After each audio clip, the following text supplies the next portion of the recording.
8 hours. All right. It says we're live. Hello, ladies and gentlemen. Welcome back. And I'm finally doing another stream. It's about gosh dilly darn time that I did another stream on here. I'm here with Bigrickmachine, and I take pictures of Lego. May or may not be here at some point. So hopefully he shows up at some point. If not, then we have an issue. So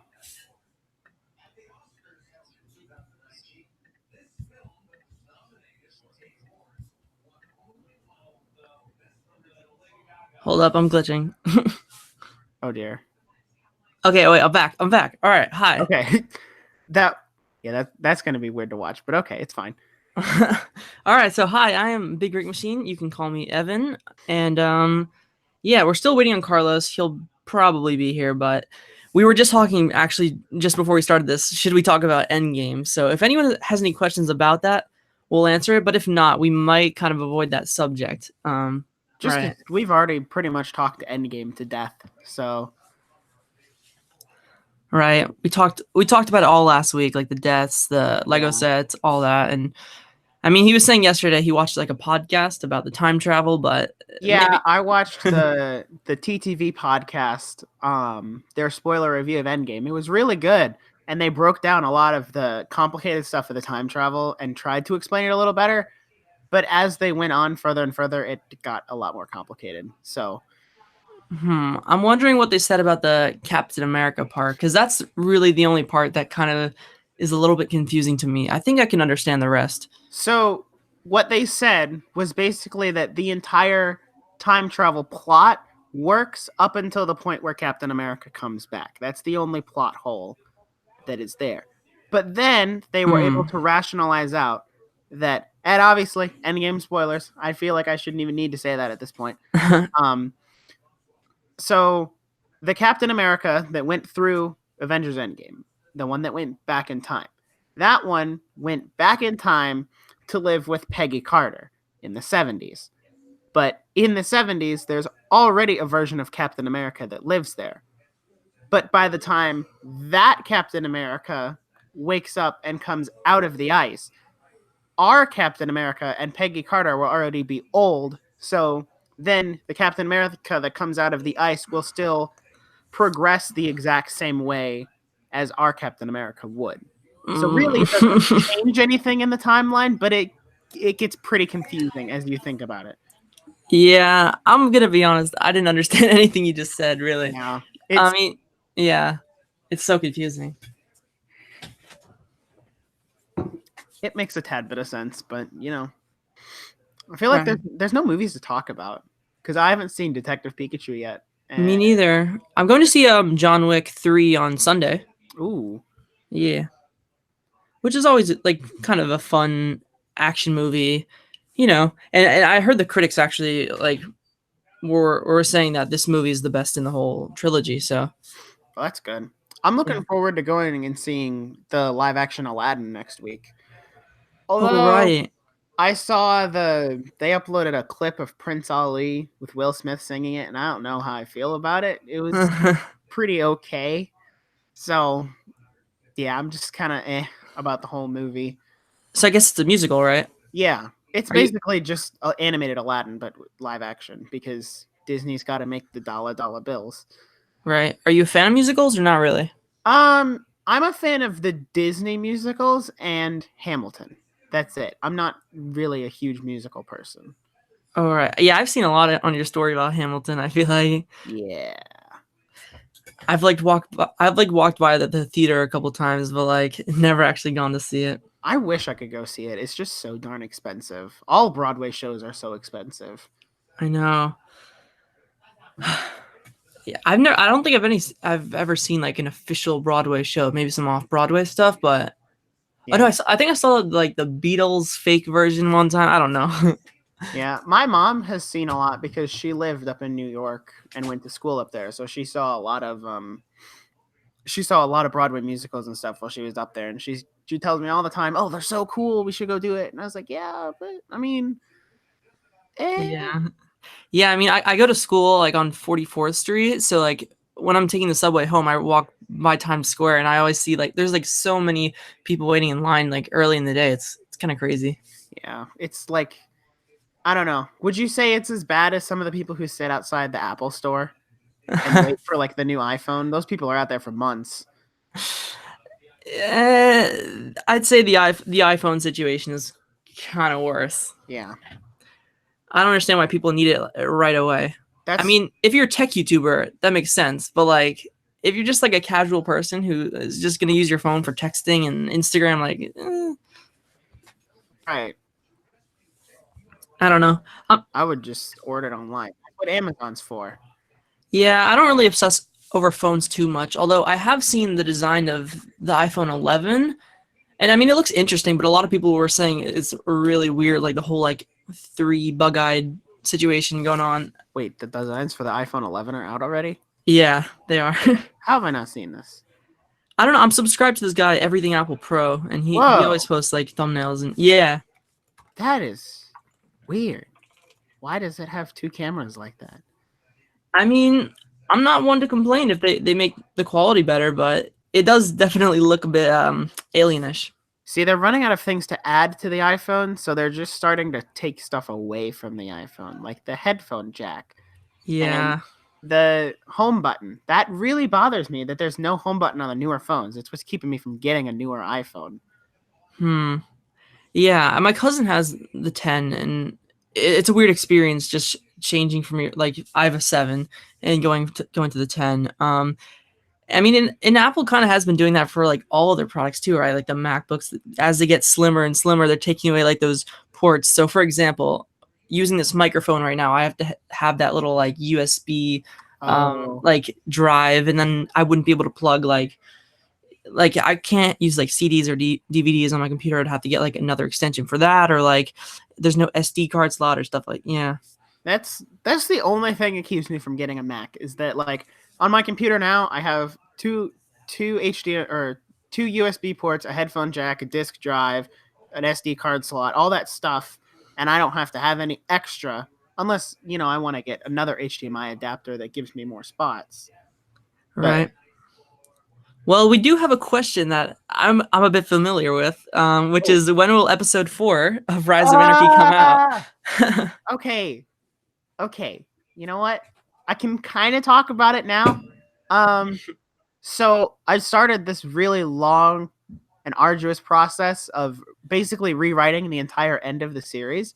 So from episode 4 and beyond, I don't even have an episode count at this point.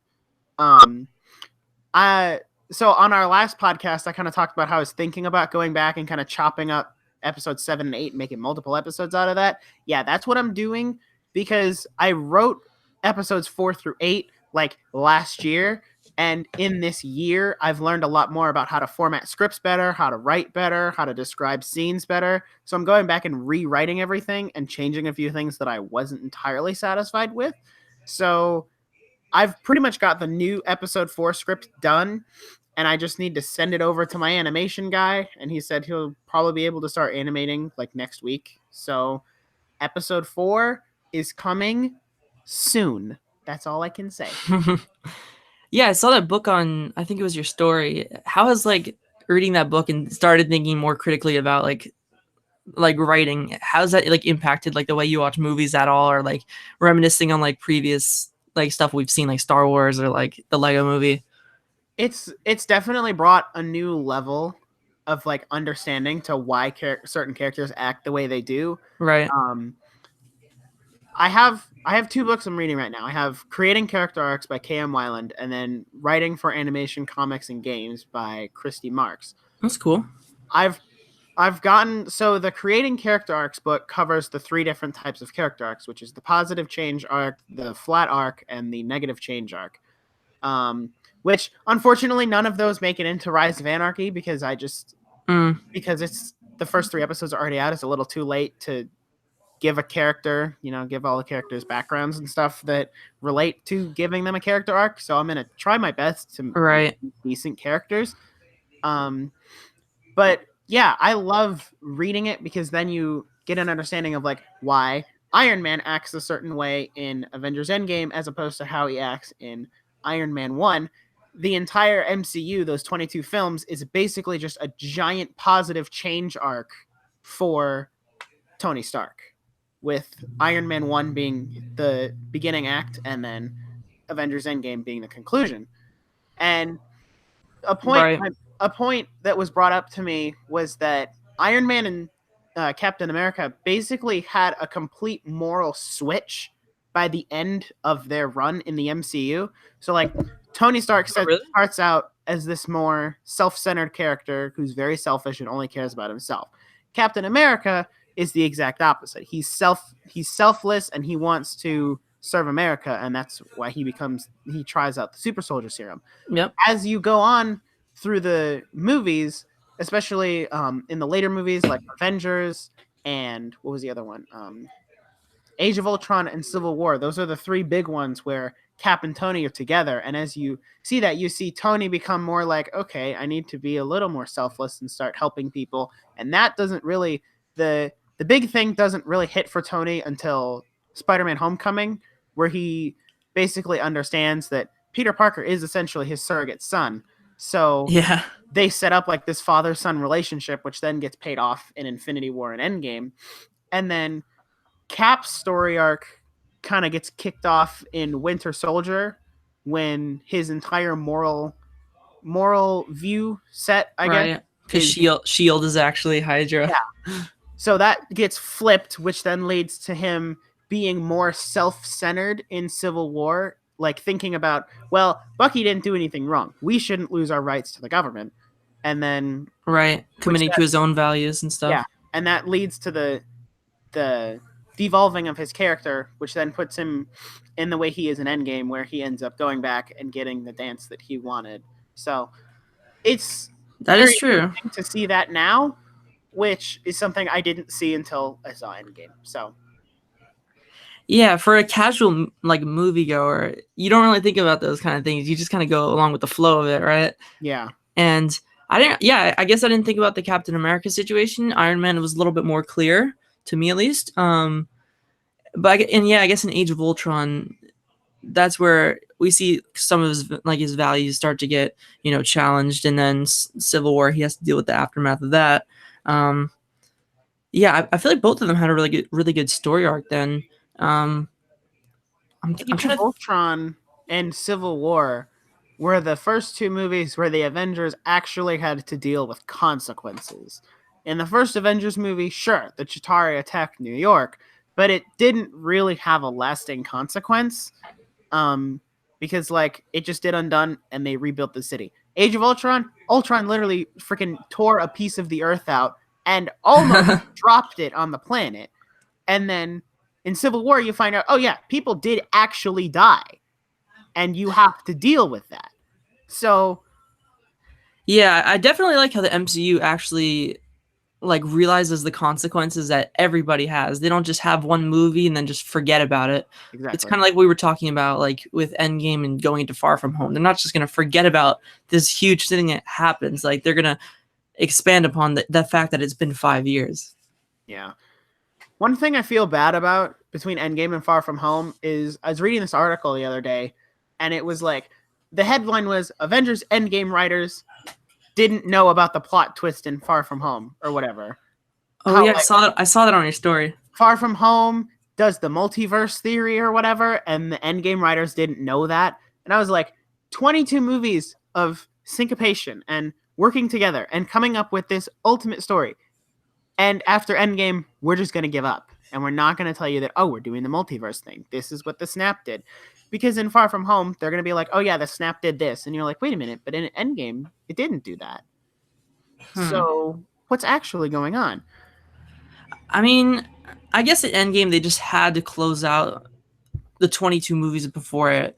Like, I don't know if they wanted to introduce this whole big thing that could have added like another element to the story. They kind of just wanted to go with the fact of fixing the snap before they had to deal with anything else. So I think it's not a bad transition. They could have made it a little clearer maybe, but it's not bad. Yeah. I mean, even if it was just like one or two lines of dialogue that are like, the snap could do this. Like, Hulk could say something like, oh, the snap could tear a hole in the fabric of reality. And then in Far From Home, you find out, oh, it actually did tear a hole in the in the fabric of reality. Like what is it? Like the side effects that they put on pill bottles. They're like, it could do this, but it may not. That's true. Because at the beginning of the movie, doesn't Rocket say something like, "We detected like an energy kind of source from another planet," and that's why they go. Yeah. So they could have thrown it maybe in there.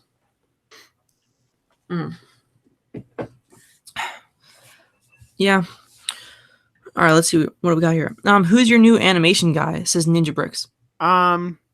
It's the same guy. It's been Boaz Studios. I like his animation style, and he's actually pretty good at animating. So if I can find someone else to do it for me, then that's great, because that means I can focus on writing instead of doing the actual work. Right. Does he have a channel?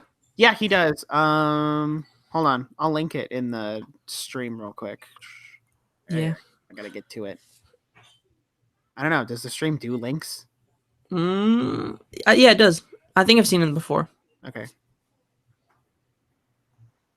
All right, there's his channel. I don't know. Yep. Okay, good. It did post it as a link. Nice. All right, I should subscribe. Gotta subscribe. Am I subscribed on this? Oh, I am. Okay, good. Okay, good. That would just be kind of sad. So funny story about him. I actually found out about his channel through other people. I got messages on my Instagram, and people were like, "Dude, someone copied your Rise of Anarchy," and I was like, "Wait a minute, what?" And they were like, "Yeah, someone did Rise of Anarchy, and they did it different." And I was like, "Hold up, somebody sent me this. I gotta check it." So upon watching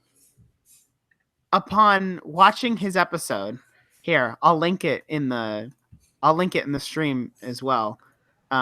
It's funny you say that, because I know you listened to like the podcast I did with Carlos, but it's a similar situation where at first like he made duplicas of the videos that we were making, my brother and I. Oh yeah. And then we ended up actually working with him later down the line. So it's kind of funny, like a similar situation. And I think when you're put in a situation like that, you need to be careful how you handle it. If you get too overprotective of your work and just completely like, shame on you for copying my work, then you end up destroying someone, and they may never, continue doing what they're doing.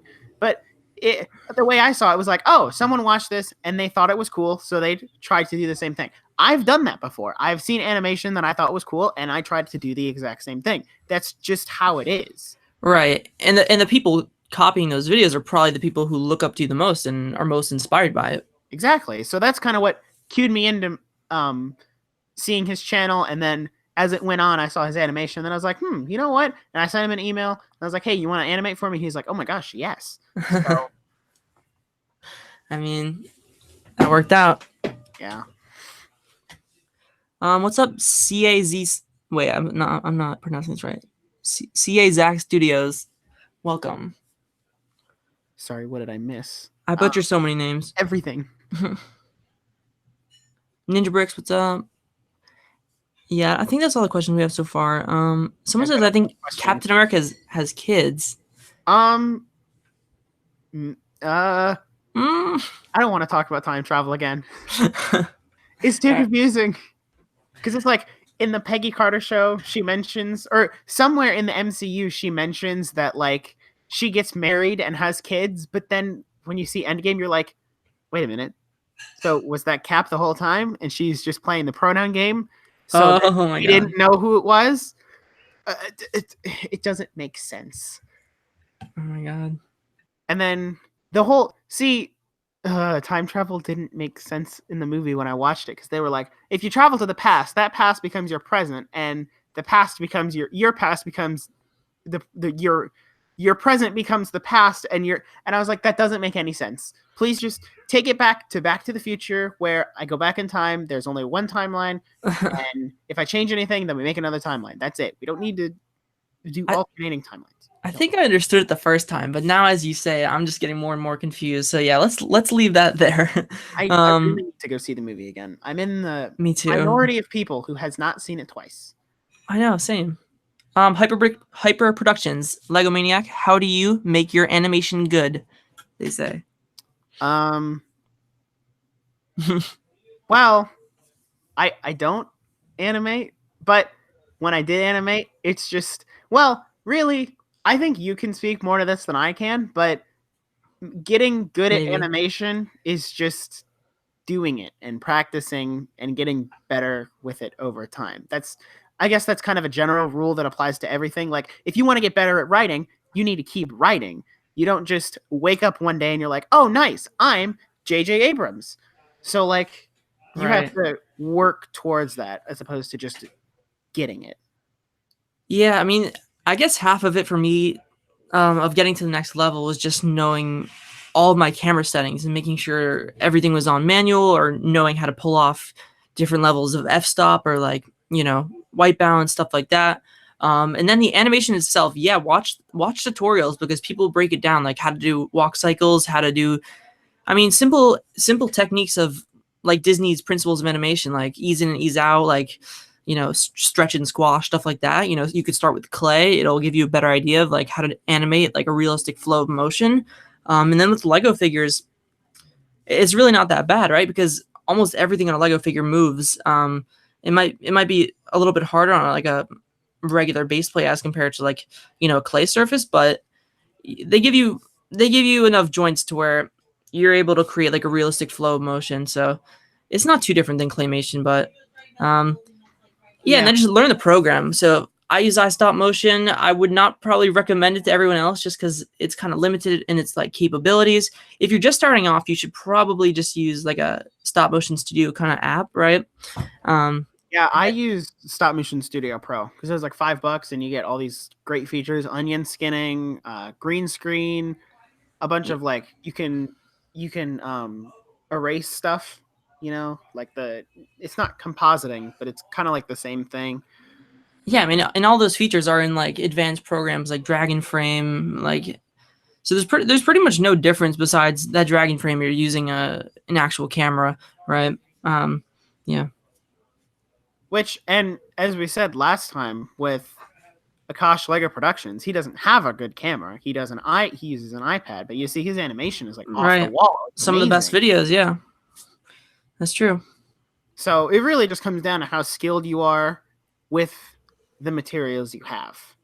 Right. Ninja Bricks, he's asking what do you use to make Rise of Anarchy? So do you know what what's his name? Bose Studio is using to animate it? Um, I don't know exactly what program he's using. I'm gonna assume he's using Stop Motion Studio, either the Mm-hmm. free version or Pro, just because he uses an iPad. So Right, probably. that's what I'm assuming he's using. Yeah. Someone's using a Hyper Productions. Clarify this for me. What do you mean by a power director? Is Power that director? is that an editing system? Isn't that an editing software? I'm not really familiar with it. Hold on, I'm Hmm. gonna Google it. I feel like it's an editing software.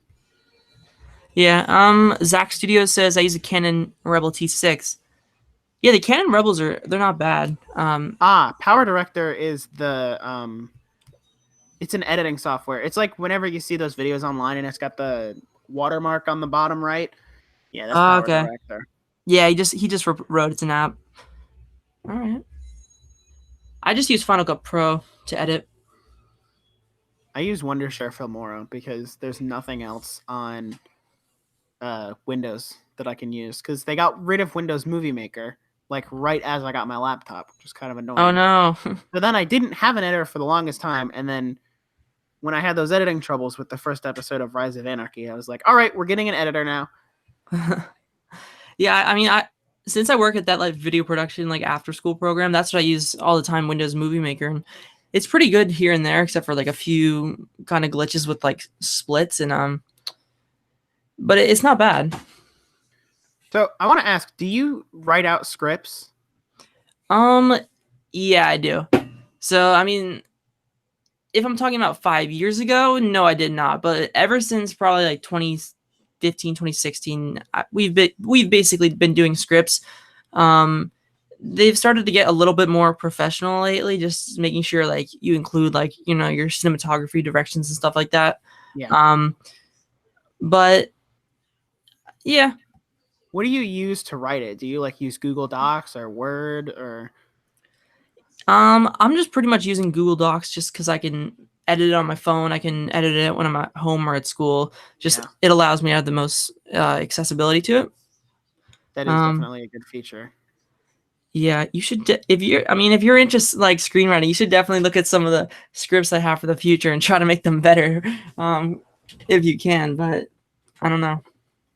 I use this program called Writer Duet. It's $11 a month, which is fine because I do a lot of writing anyway, so I get money's worth. You can make an unlimited amount of scripts, and it will kind of auto format it for you, so you can like have a character here. Hold on, I'll try to do a screen share of one of my scripts real quick if I can. Okay. Yeah, whenever I'm using Google Docs, I always just have to like center it myself and like format everything I to gotta find try to this. look good. Oh, this is gonna be rough. Okay, so I just realized that all of my good scripts are. Oh wait, no. Wait. All my good scripts are like things I haven't posted yet. Hmm. So it's like I can't even use the Fall of the Empire script because that video hasn't come out yet. So I can't really show any of the behind the scenes stuff for that yet. You don't want to leak it. Yeah, exactly. I'm trying to find a good one. Do you ever write scripts for stuff that isn't like stuff related to your channel? Um, Or not? occasionally. Yeah, do you ever have to do it for like class or anything, or not really? Oh, no, not for class. None of my school doesn't offer like any screenwriting classes or anything, so it's just either writing for myself or writing for other people. Mm. Oh, you know what? I can show the draft of episode 7 because Ooh. none of that is actually going to happen. This is the one you're changing around. Yep. Okay. So, screen share. I need to wait a minute. My entire screen. Okay, share. Okay, now that it's sharing, I should be able to go here. Okay. Can you see that? Is it Let's see. Wait, hold up. did it update on the Yes, I stream? can see it. Is the question. Yeah, I think it's on the stream as well. Okay. Okay. So here's one of my scripts. I've changed quite a bit. Like they don't say scene 1 anymore. This is it's an oldish script because I've made some drastic changes now. But you can see like there's action descriptions, there's lines, there's all kinds of stuff in here. So I see some of my lines. yeah. I had to think about what's in here because yeah, and that's where I stopped on that one. This one's kind of here. You know what? Where is it? Don't mind all my scripts here. 1 year later. I'll go ahead and pull which one is this? Here we go. Early draft. This is the one I need because I had to change some stuff. So here's the Fall of the Empire one. Guys, don't tell Ryan Films Animation that I'm showing you this. I mean, I don't think he'll get upset because it just generates hype, but You're really leaking his stuff right now. I mean, I had to completely change up the script from here. So yeah, all right, yeah. Let's see it. But you can see like you've got scene directions, lines, what's going on in each scene, and then there's supposed to be where is it? There's and then there's place descriptions, which are called scene headings. So those you use to describe like where it is and then what time of day it is, which in the professional business is used to tell like if it's at night we need to shoot outside at night, or if it's at day we need to shoot somewhere during the day, or if it's like in space then it doesn't matter. So right. I mean, formatting is pretty important. Like if you want to work in that field to just know like how to make your things look professional and stuff. What is it like? I saw it on your script like a few times. Like it was like CONTD. That's probably like a.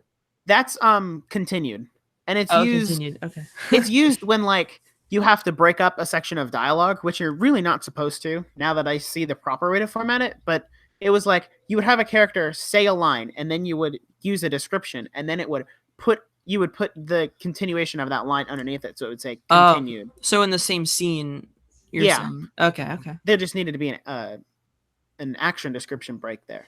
And formatting scripts is a pain in the butt to learn, but once you learn it and get the formatting down, it's easy. Right. Zach Studio says, what I like about making Ninjago stuff is that you can basically just make your own storyline without following the con- continuity something. Continuity? Continuity, yes. Yeah, that's kind of what I'm doing with Rise of Anarchy. I mean, when I initially made it, everything in the Ninjago universe was canon up until I think Sons of Garmadon. That's where Rise of Anarchy takes the flip, and we're like, okay, yep, this is where my storyline starts and kind of ends. Um, but I don't Right. I don't We're really know basic where it's we're going at this basically just point. making fan fiction, I guess. Yeah, that's basically what it is. How long have I been scripting? Since the early days. Hold on. I'm gonna see. You guys might get a treat here if I can Ooh. find one of my like very first scripts. That must have been like what, 3 years ago? Yeah, 3 or 4 years ago. I don't Yeah. remember where I would have put them though. Hmm. Let's see. Oh yeah, back to that point about storylines and without following the actual plot. It's kind of like what I do with the Harry Potter stuff. Like a lot of the time, I'll make Voldemort like a really not so evil guy, like kind of just casually hanging out with like Harry Potter and the gang. And I get a bunch of comments all the time. It's like, oh, Voldemort's so good to them. Like, why is he being so nice? And I'm just like, this exists in my own kind of universe, and yeah, so I just like playing with the characters and stuff. This is canon now. Yeah. Someone says I'm planning to make a series called Fate of Elements. It's an interesting name. I like seeing people come up with creative names. Yeah. Although what I don't like is um people who just kind of copy whatever Ninjago is doing, Mm. which to some degree it's a lot less now, but it used to be really bad, especially like when Detenaglia Studios was a lot smaller, and they kind of like those Ninjago YouTubers would kind of follow beat for beat whatever was going on with the Ninjago main storyline, and then would just change it up a little bit.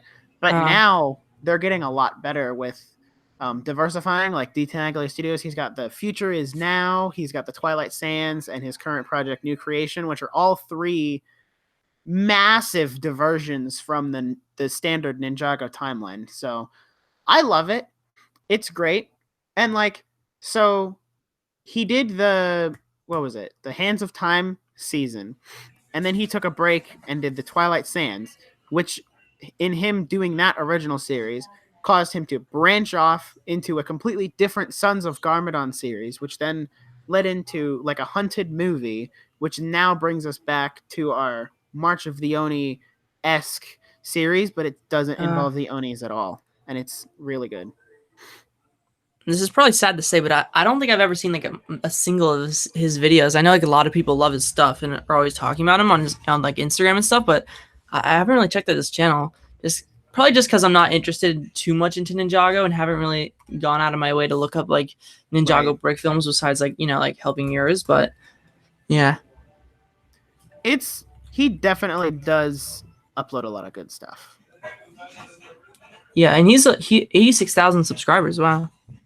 Yeah, he's basically the titan of the Ninjago. Hmm. The community. Yeah.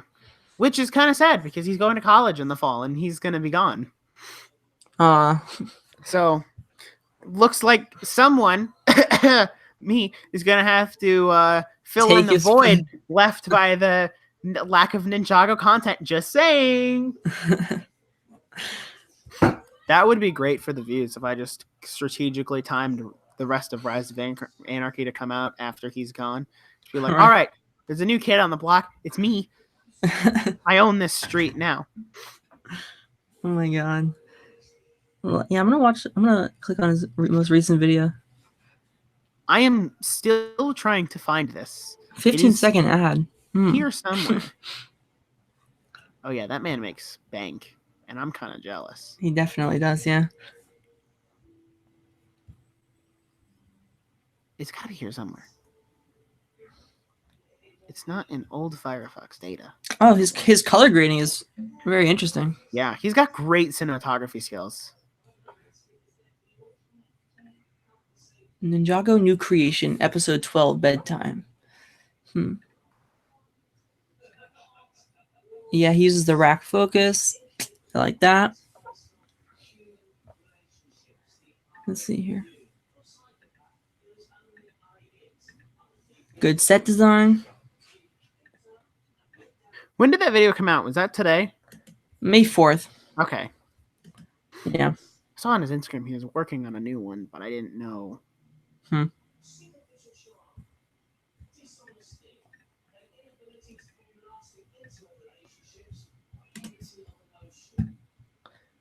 Oh, what am I doing? I can go to my Gmail and look for it. Good grief. I don't know how to use Google. Kind of silly like that. Does he do a lot of action stuff or mostly just like storyline? He does quite a bit of action stuff, but it's usually mid-episode. He said at the end, also, sorry, this one was so depressing. Oh, yeah, that one was really depressing. Really hope I turn screen share off. Wait, my password was changed 6 months ago. To what?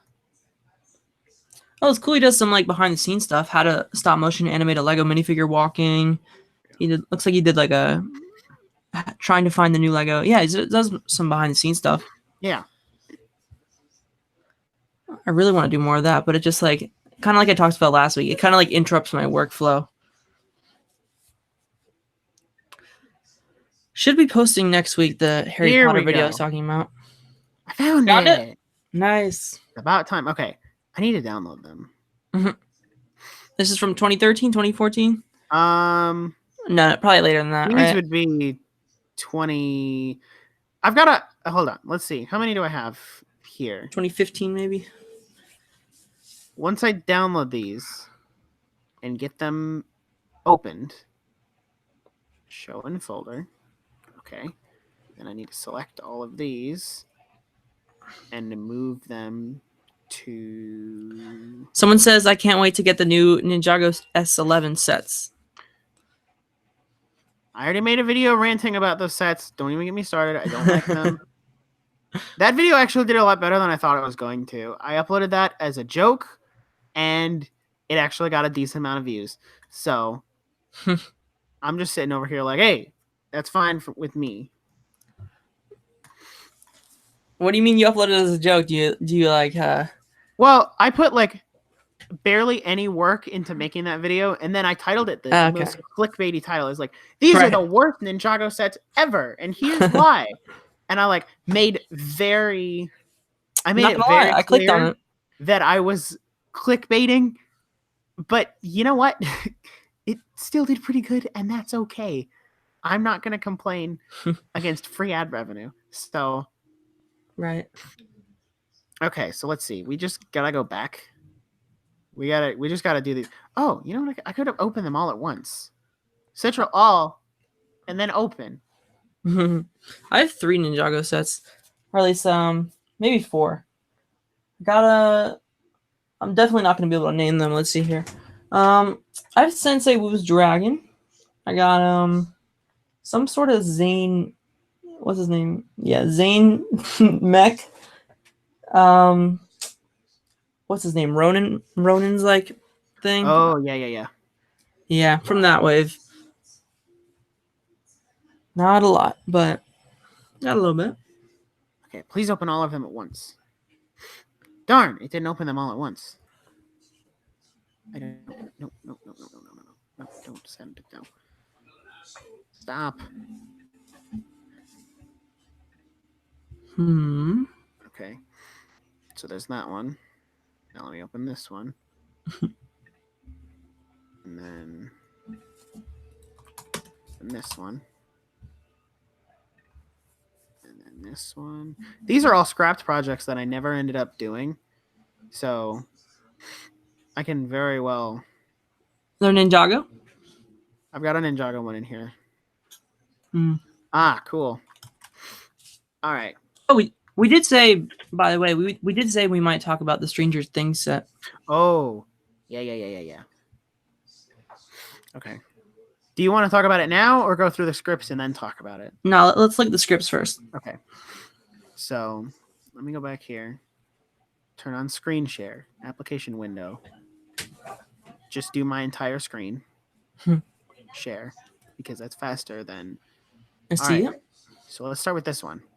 So this is Lego Vacation Planning, and Nice. it was a good idea, and I did end up starting animating it, and then I dropped it halfway through because I got lazy. So this is an example of an early script where it was literally just lines. There were nothing here to tell you exactly what's going on during the scene. It's just dialogue, and that's what I used to think scripts were. So then if we go over here to Ray's first date, okay, I see those marks. You know, Finn shows up at Luke's place. He started to add the action. We see, and there's only one line here, so it's great. And then let's see. So we'll do Lego Batman at the movies. I kind of want to go back and redo this one because this one was really funny. But it's basically Batman. I wrote this right before I went and saw the Lego Batman movie. So Batman basically goes to the movie theater and he needs to get a ticket to see his own movie, but he can't because they're sold out. So Batman's like, okay, fine, I'll just leave Batgirl and Robin here and sneak in the movie theater. So then he runs into Superman and he like gets in, and then he finds out that they just bought tickets and it was okay. Yeah, you should totally do that video. And then I did a Guardians of the Galaxy one, which if I'm still able to make videos when the third Guardians of the Galaxy movie comes out, I'll definitely do this. Unless there's anybody in the live chat that wants to animate these, I will totally redo the script real quick and get this to you if that's something you want to do. So what's basically, this is Star-Lord breaking Yondu out of First Order prison because I liked mixing universes together, and it's something I want to revisit. Keep that in the back of your mind, Rise of Anarchy viewers. Oh. So don't tell anyone. It's a teaser. We just see like Mickey Mouse and like Yondu come out of nowhere. Mickey Mouse is the only one who can defeat Thanos. So yeah, these scripts are a lot more formatted. And then Evan, you should be pretty familiar with this one. Playing with Time, a Lego Ninjago short. The first one you ever did any voice acting. Yeah. Or did I? Hold on. Did I? I didn't script out the alternate endings. I did. Who did I voice? You were Jay. Jay again. Okay, yeah. And I don't know why some of these are bold and some are. Oh, they're bold because when I saved this, I was sending it to the person who was voicing Crux. You were being very generous then. Yep. And then I just ended up voicing Crux because the other person didn't send me stuff back. So that's all the scripts. As time went on, they're a lot better. Hopefully, once Fall of the Empire comes out, I can show the finished script that is a lot more formatted correctly, but I can't show anything until it comes out. So I see the progression. Yeah, it's definitely there. Yeah, I actually did a Disney video a while back. I don't know if you saw it. I remember that video. Video, it was they needed to buy. It was Disney wanted to buy DC. Yeah, so it was the Avengers versus the Justice League. That was such a good video. Yeah, with Mickey Mouse and Donald Duck. Yeah, that was a fun video to do. And then I was hinting at the end. It was like next they wanted to buy Harry Potter, and I was always like, oh, should I make the second part? You should really follow that up. I know. I kind of want to now that it should be a little bit better. Versus Harry Potter.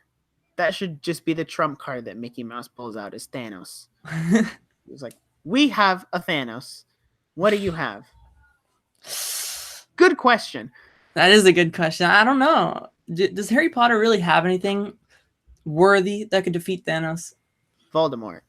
That's about it. Right. Just use the Avada Kedavra spell. Easy. Problem solved. That's kind of true. Unless Thanos opens a portal and sends it right back at you. Then you're in big trouble. Yeah, I've done a few weird videos in the past. Like, I'm just looking back. I did why the Avengers should not play Pokemon Go in Lego. Oh my gosh. Clearly, I was jumping on that trend. I remember the one, what was it, where they went to the restaurant and they all got poisoned. Oh, that was like that was Lego Marvel How to Defeat the Avengers. That was like when Doctor Strange showed up, I think. Yes. Something like that, yeah. Yeah, some interesting ones. That was when that was when we were working on like Chamber of Secrets and stuff, so around 2 years ago. That was a while ago. Yeah.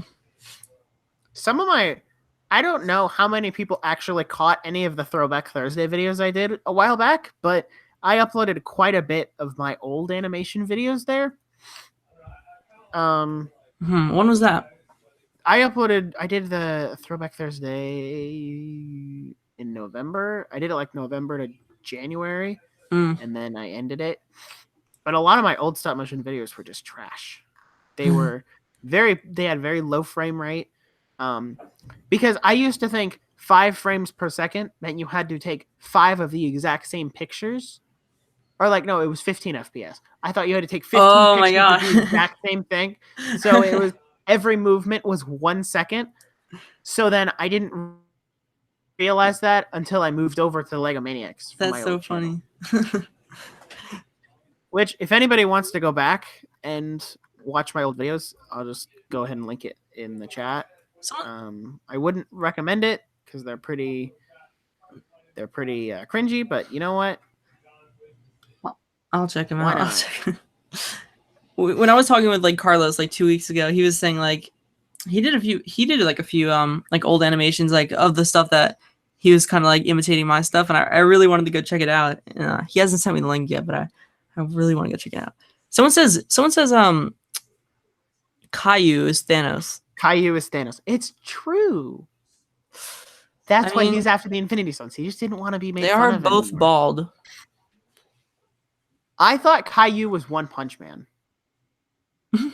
Have you seen that comparison? No, I have not. Oh my gosh, they're the same person.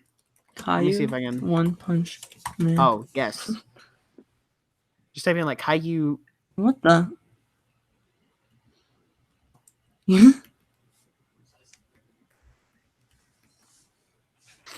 You know, it's kind of true. You can see it. He grew up. He grew up, and now he's an anime character. Oh my god. If I can figure this out, I want to take a second to talk about the Stranger Things set. Open image and new tab. There we go. Okay. Each day I grow some more. I think that's part of the Caillou theme song. Yeah. He kind of looks like Avatar, The Last Airbender. Like, a bit. I need to talk about that show at some point. Have you seen that show? No, I haven't. Oh, it's so good. Yeah, that was always kind of like in the background of like me watching stuff on like Nickelodeon. Like as a kid, it was just like I've never hit play on that first like I was never allowed to watch Nickelodeon as a kid. I was kept Why to not? the I don't know. My mom just has never really had an interest in me watching SpongeBob or anything on Nickelodeon. I didn't get to watch Cartoon Network until the Clone Wars came on. And when the Clone Wars came on, that was the only thing I was allowed to watch at Cartoon Network. So if it wasn't on, what was it called back in the day when I was a youngin'? Oh, Playhouse Disney. If it wasn't on Playhouse Disney or PBS Kids, I didn't watch it. So what shows did you mostly end up like watching? I was a Arthur, Little Einsteins, Mickey Mouse Clubhouse. What else? There were some other ones on PBS that I'm like completely blanking on. If I look up I wouldn't even know. I gotta hold on. Old. The Backyardigans? No, that was Nickelodeon. Nope, that was not me. That's weird because I feel like most people like around our age like know like every single episode of SpongeBob. So are you one of those 1% of people who like don't know all the references and stuff, or have you like gone back? Oh, that is me. That is you. See, I understand some of the SpongeBob memes though. Right. Like I can respect SpongeBob. Like when the whole sweet victory at the Super Bowl thing went around, I could appreciate that Yeah. because it was a meme, not necessarily because I was a fan of SpongeBob, but because it was a meme. Um, so it really depends on how you Yeah. determine whatever I watch. But I mean, I was always big into the Disney stuff, so I've seen. Right. And that's why you're a Disney person now. Yep, I've seen 95% of all Disney movies. So Oh. I've probably watched too many, and I've contributed to their corporate empire too much, but it's fine. Yeah, it's probably the opposite with me. Like I kind of stayed away from Disney, more like Nickelodeon. Um, yeah. And I don't think it helped that I was pretty much raised in Disney's backyard. Um, we used to live in Florida, and we were Oh, like 15 minutes away from Walt Disney World, so we would go there like pretty much every day. you had an Um, annual pass or yep. nice? So it's pretty much raised on Disney property. So there was a lot of influence there. Like it was just coming at me from every angle. So And that is why you're a Disney fanboy. exactly. And that is why I'm gonna give them my money to go to Star Wars Land. Right. When did they buy Star Wars? 2012. Hmm. Yeah, I They want to bought say it Marvel was. 2009. I want to say it was 2012 because I was still living in Florida when they bought it. When do you think you're going to Disney next? I think I have a trip planned for the fall because Star Wars Land opens in Cool. August. Yeah. So we're gonna give the crowds a couple months to. Die down a little bit. Yeah, even though it's probably not really gonna make a difference, but Right. Yeah, I want to go next year as well. Star Wars stuff's gonna be really cool. 2012 they did buy Star Wars in 2012. I Mm. was right. Couple of years after Marvel. Which is funny. The book I'm reading, How to Write for Animation, Comics, and Games, mentions Marvel, but because the book was published in 2007, Marvel had not been acquired by Disney yet. So here, hold on. If I get the book, I want to read the exact quote out of this book. It said something about Marvel has not been acquired by a big studio yet. Yet. Where is Oh it? my god. Hold on. Okay, here it is. Wait. I just like googling Disney buys on Google. Yeah, if you just type in when did Disney buy, it'll bring up all kinds of stuff. Yeah, like this is from like 2 days ago. It's like Disney is taking full control of Hulu. Oh yeah, that's right. They now own majority stock in Hulu Yep. because if I'm not mistaken, I think Comcast sold their shares. I think you're Because right. Yeah. when Disney bought Fox, they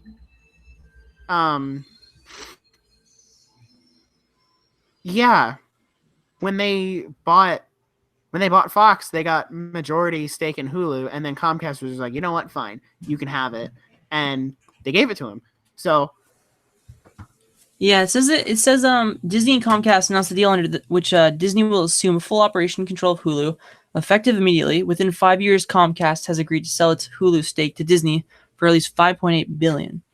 good grief. Under the deal, Comcast NBC Universal will continue to license content to Hulu through late 2024. Wow. It's so weird to think about these years that you feel like are so far away, like 2024.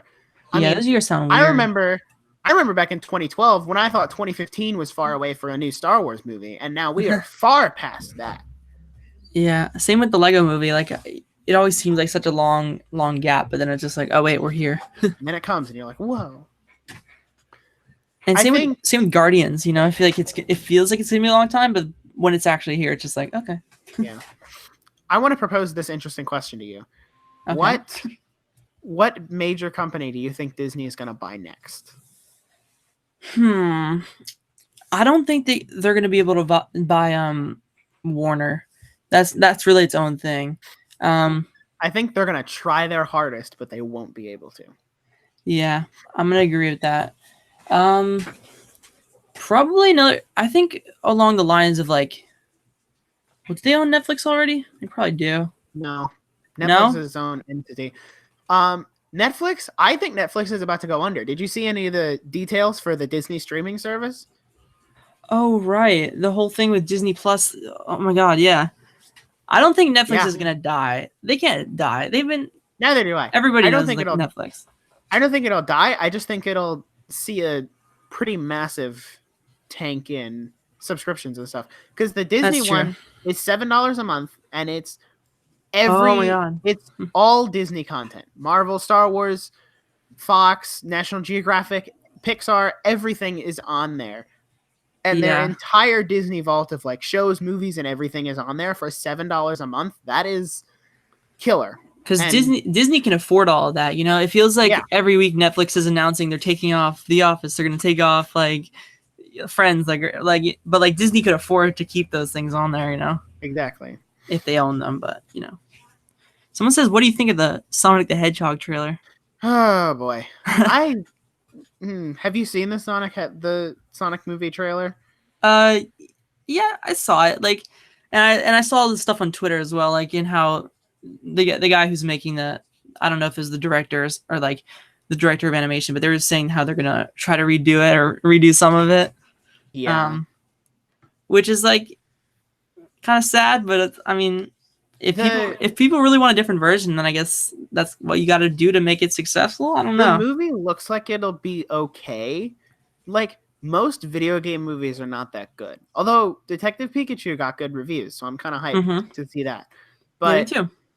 um the Sonic design was the only thing that was really killing me. And it didn't bother me too terribly much either. It Me was neither. like if they change it, okay, great, but I would still go see it if if they didn't change it.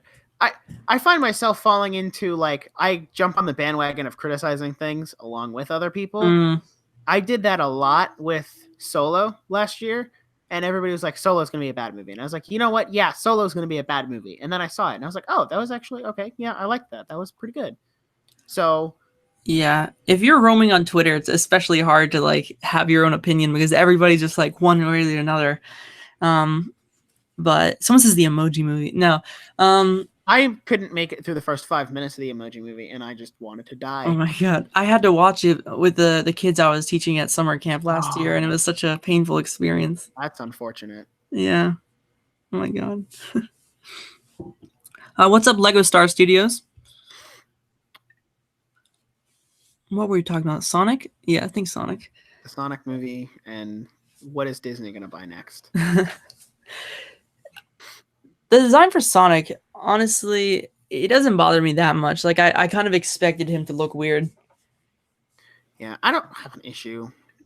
I mean, yeah, the teeth look weird, but that's about it. Mm. There are some angles and some shots that look really bad, and Yeah, then there there's are that others one. that look okay. There's that one where he's got like his face in the camera and it just looks disgusting. Yeah.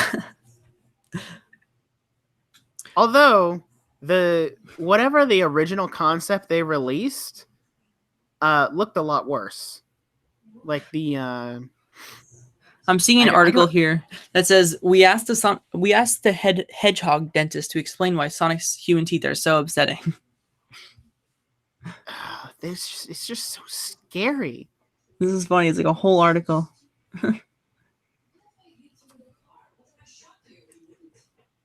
Hedgehog teeth are cute and small, just like them. I'm Their so glad teeth that this is match how we their can. size.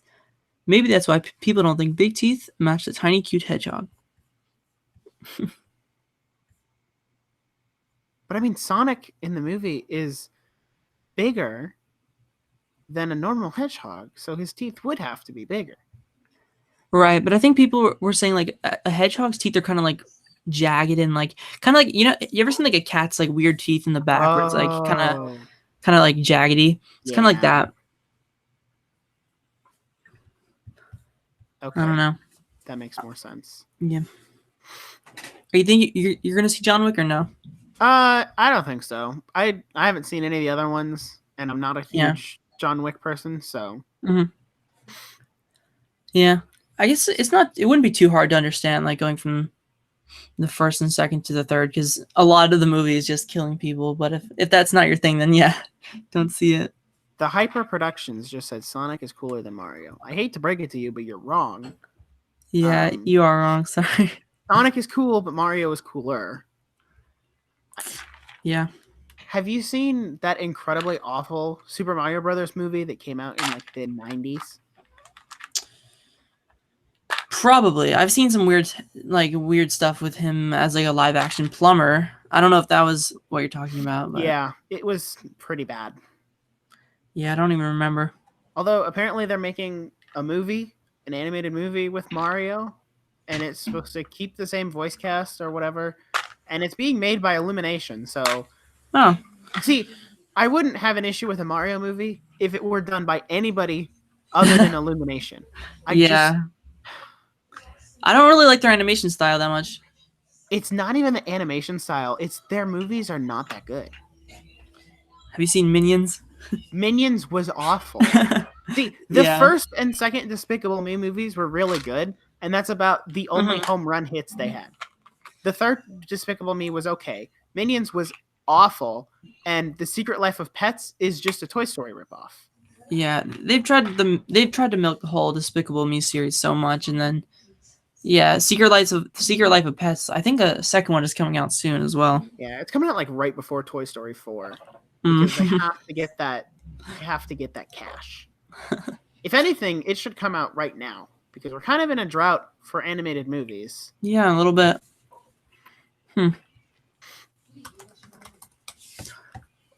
Movies, 2019. I want to see the new Godzilla movie. Oh yeah, when's that come out? Memorial Day? It's next Maybe? weekend, maybe. Is it? I know there's one from like 3 or 4 years ago, but I never actually ended up seeing it. Yeah, I remember hearing about that one. Hmm. Release date, May 31st. So it's the last weekend in May. And Aladdin comes out first.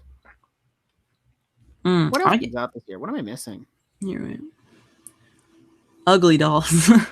I wanted to go see that, but then it got okay reviews. When did it come out? It came out first week of May. Mm. You know what movie was really good that I saw? Shazam. That was a good movie. Oh yeah, when did you see it last time we talked or no? I had seen it the last time we talked. I don't think I brought it up. Right. In my opinion, Shazam was miles better than Captain Marvel. Captain Marvel was a mediocre movie. Shazam was a great movie, especially since it's a DC movie. It was great. Yeah, I probably agree. I think for me, I think throughout most of the movie, Shazam was better, and then towards the end, I didn't really like it.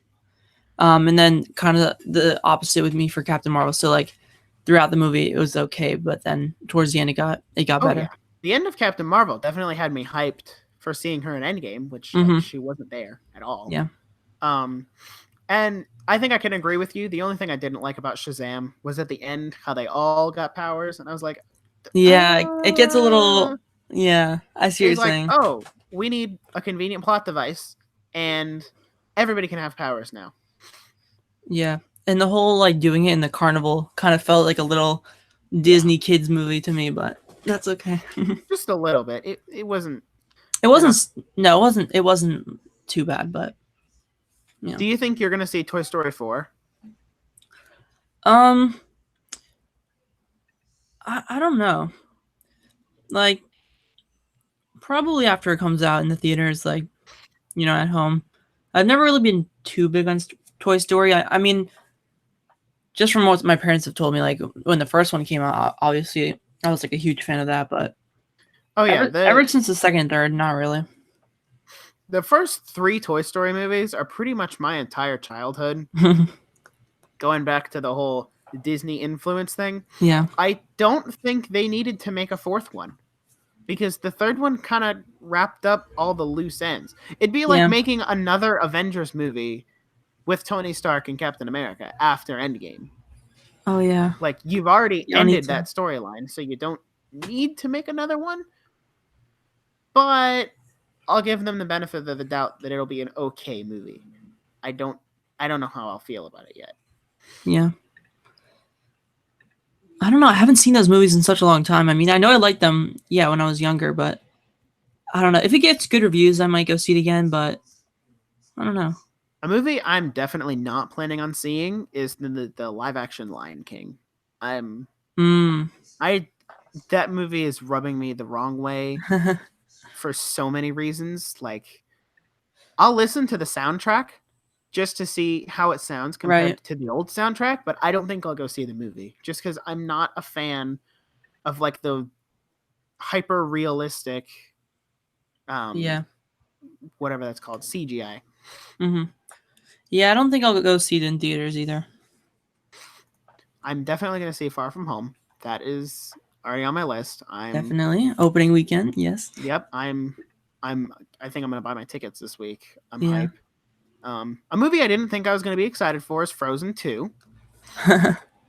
Uh, Yeah, I honestly, know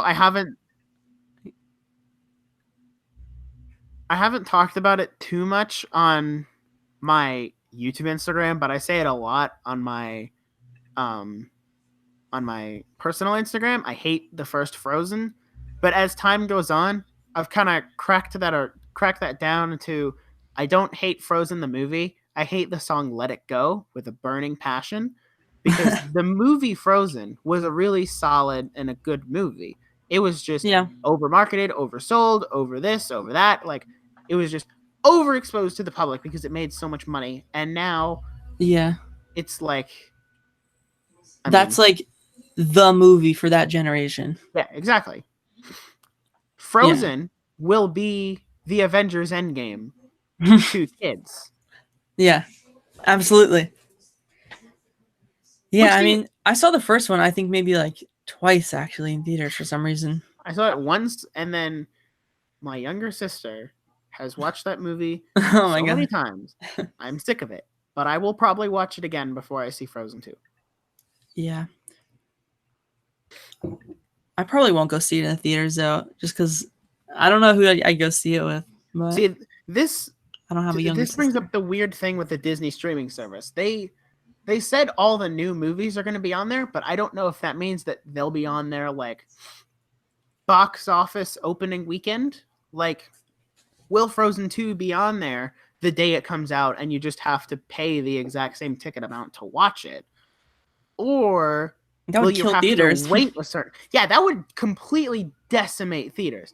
Although some movies you want to see in the theater, like Right. Endgame and Into the Endgame. Spider-Verse, those Mm-hmm. were two movies that I would recommend seeing in the theater.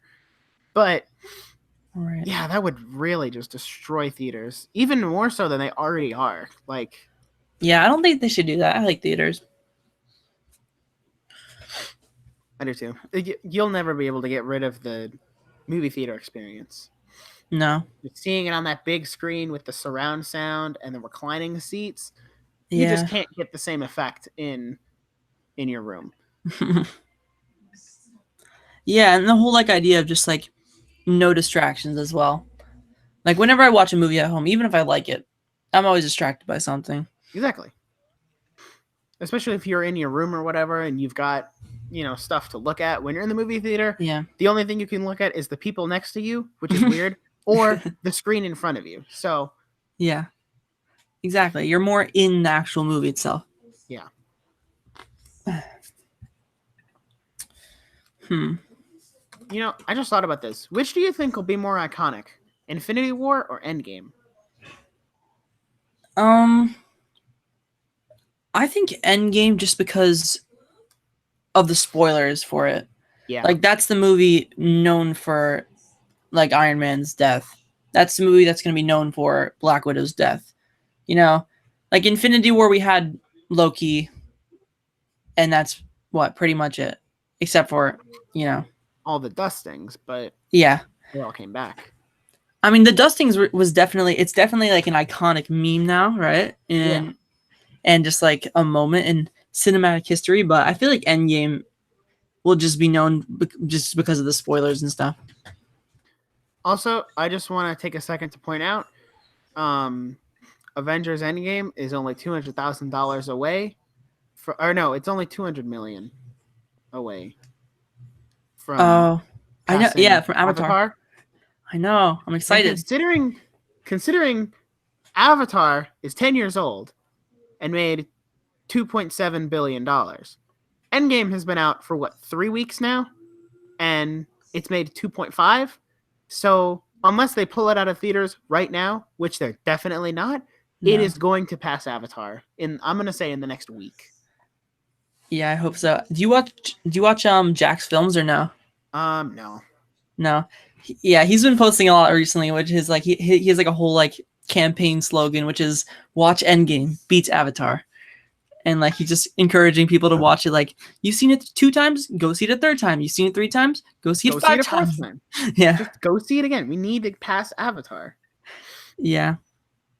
Oh my And I god, haven't seen the Avatar movie, but I kind of it's want to so see it. bad. It's so bad.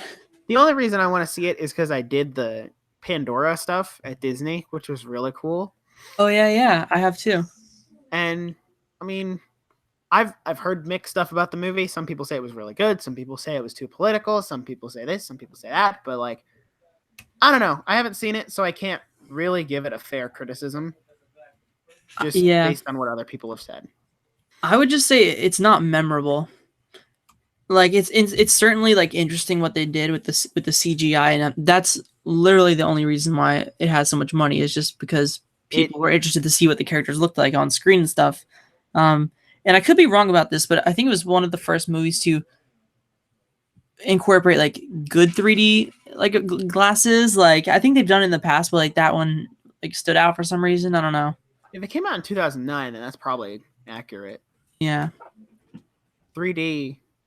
I don't think 3D movies ever really caught on I don't think it did either. because 3D movies are just more expensive than the already expensive normal movie ticket. So, unless it's like the matinee or I have a free ticket, I'm not going to go out of my way to see a 3D movie Yeah, or in the IMAX. Like, those are just it's so. not that special. Yeah, I mean, I understand, like, Endgame was made with IMAX cameras, so it's optimized for IMAX viewing, but I don't Sure. feel like there was anything taken away from me seeing it in the normal 2D. Right. I do want to go see an IMAX though. Yeah, I do too. I heard it was really good in the IMAX. Yeah. I need to Um. find the money. But yeah, 3D glasses. I mean, I don't know. I'm just like bothered by wearing them on my face during the entire movie, but that's just me. Especially with like the innovation of like the Nintendo 3DS that is just glasses free 3D. That's something that definitely caught on a lot more than 3D movies do. Yeah, that's true. Okay, someone asked, "What would you do if you had the Infinity Gauntlet in your possession?" Um, Hmm. I would probably snap my fingers and wish for an infinite amount of money. That is a good point. Um. I'd probably, you know, save the Earth with like climate change and stuff like that. Oh, that's fair. But I feel like that's pretty doable with the gauntlet, and maybe Thanos could take some of that stuff in mind because that saves people as well. But Again, instead of cutting down half the population, why don't we double the resources? yeah, That I makes a mean, lot more sense. that's possible. I mean, he can. What can he do to? I mean, how can he bring more food into the universe? Is that possible? Maybe. Maybe.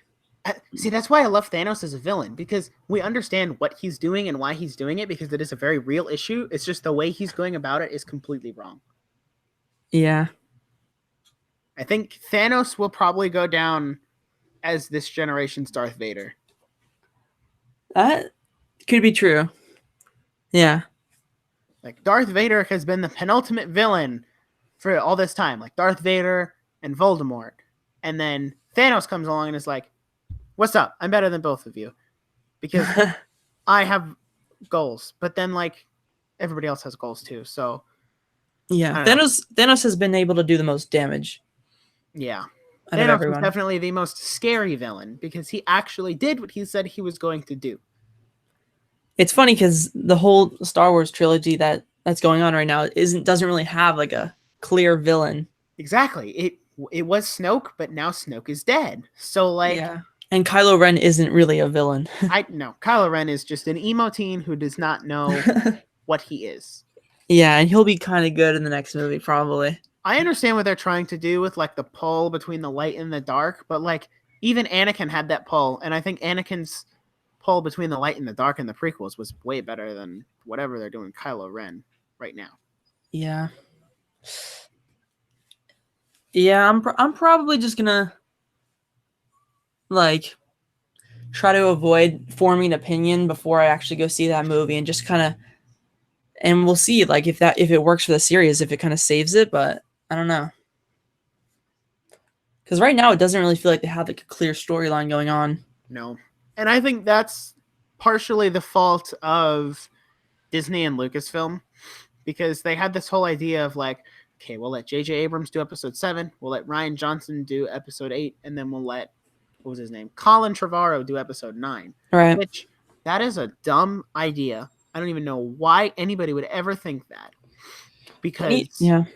They need someone like the Russo brothers. Exactly. Just to stay there. Bring the Russos on for Star Wars. Or just someone to be there throughout every single movie that they're doing. Yeah, like an executive producer or something who can keep the overall story together. And this is a criticism I'm seeing with like the Game of Thrones directors coming to make Star Wars movies. They're like, well, no, they're just doing really bad with Game of Thrones. And I was like, well, they're having to conclude a series that everybody loves when... So apparently the issue is seasons 1 through 7 of Game of Thrones were based on the Game of Thrones books, but the author never finished the Game of Thrones books. Oh. So they're doing season 8 all they have to on do their their own thing. Okay. So that's why it's so bad. Is So it I chilling? don't think that takes away any of their credibility writing or directing wise. I think we need to let them do their own thing. Right. I guess people don't like seeing it go another direction that they're not used to. And that's my biggest like counterpoint to anybody who says The Last Jedi is bad because Ryan Johnson sucks. And I was like, no, Ryan Johnson doesn't suck. He's just trying to continue the vision of someone else in his own way. So I think if they would have let J.J. Abrams have this entire trilogy, it would have been amazing because The Force Awakens was really good. Even though it was kind of like a New Hope rehash, but it was a good Star Wars movie. No, there wasn't really many problems with it. No. Yeah. And then Ryan Johnson comes in with his own vision for The Last Jedi, and it's kind of like, oh, you were going to do something with Snoke? Well, I think Snoke should die. So we'll see. This trilogy is going to be weird. Yeah, it is. It is going to be. And I was watching some like review of The Last Jedi today. It was talking about like Captain Phasma and like getting rid of her and like just kind of little stuff like that as well. I think the Guardians of the Galaxy trilogy will be the one that really hits it home for people to understand that you need to just let one director do a trilogy of movies. Yeah, I'm so glad James Gunn is back. Yeah, I don't know. People were saying they wouldn't go see the movie if he didn't direct it, but I was like, Chris Pratt will be in it either way. So, oh yeah, I would 100% just gone and see it. Like, I see this as an absolute win. Yeah. I think not rehiring James Gunn would have brought a little dent into their sales, but it would not have tanked the movie. No, not at all. And the characters are good with them. You know, they're good. Like, I feel like if they brought like the Russo brothers on to like help with that, like that wouldn't have been a problem either, or something like that. But I think the Russo brothers are kind of taking their hands off from Marvel at the moment, right? Yeah, they said they're done unless Marvel wants to do the Secret Wars, which I would be totally okay with. That I've heard that's pretty cool, but I don't know much stuff about it. I really wish they weren't though. They've done some of the best work in the MCU, especially with Infinity War and Endgame. Yeah. Well, we still have Far From Home and what else? Doctor Strange 2, so I'm excited for those. We even know what Marvel movies are coming out. Kinda and kinda not. Like I don't think they've been confirmed, but like they've basically been confirmed. What even is in Phase 4? We got that like kung fu movie I was kind of talking about. I don't think. Okay, here's a list: Black Widow, The Eternals, Doctor Strange, and Black Panther 2, Mm-hmm. Shang-Chi, Yeah, and that then one. Guardians 3. Yeah. The Eternals. That's gonna be interesting. I'm glad they're branching out. And this says it'll take place 2020 to 2024. So that's 4 years. So what is that? Wow, they're really going to space out these movies. It's kind of sad. Well, A I think little they're. bit. I wonder if they're trying to catch up to the huge time jump. Oh, that's a good Like, point. most of the Marvel movies have been pretty concurrent to the year they came out. Like, Civil War was set in 2016 when it came out. Black Right. Panther, even though it came out in 2018, was set in 2016. So that's why the "what are those" meme works in that movie. Yeah.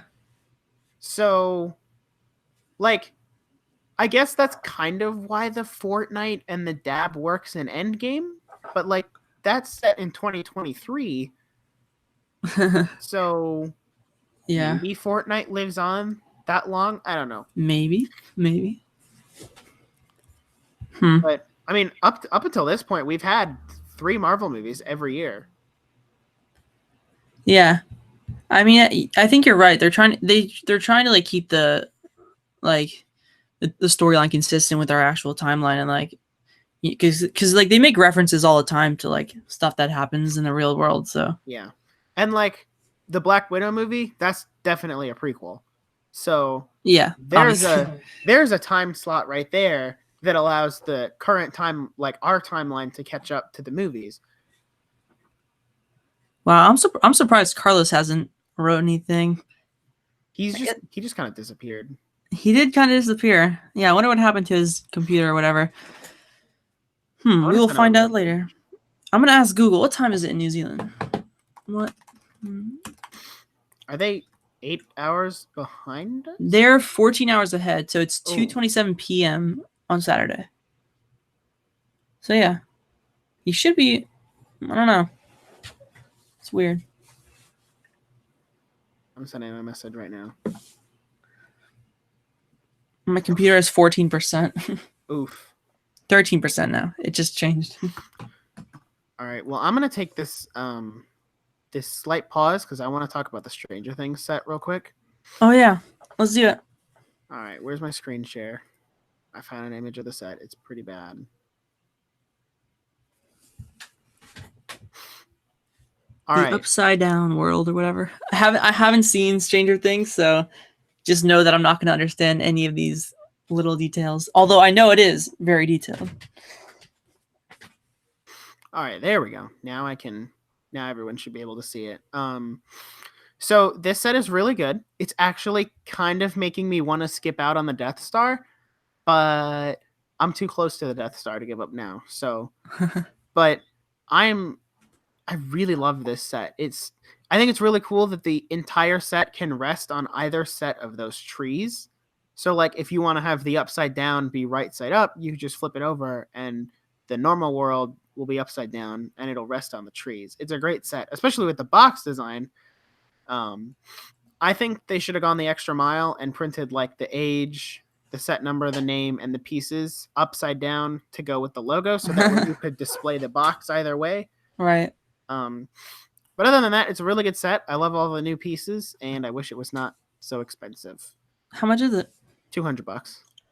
Ooh. Although it's I did not hear 2,200 that. pieces, so That is true. That is true. It is a big set, but I don't know. If any kid wants that, that's gonna have to be a Christmas gift.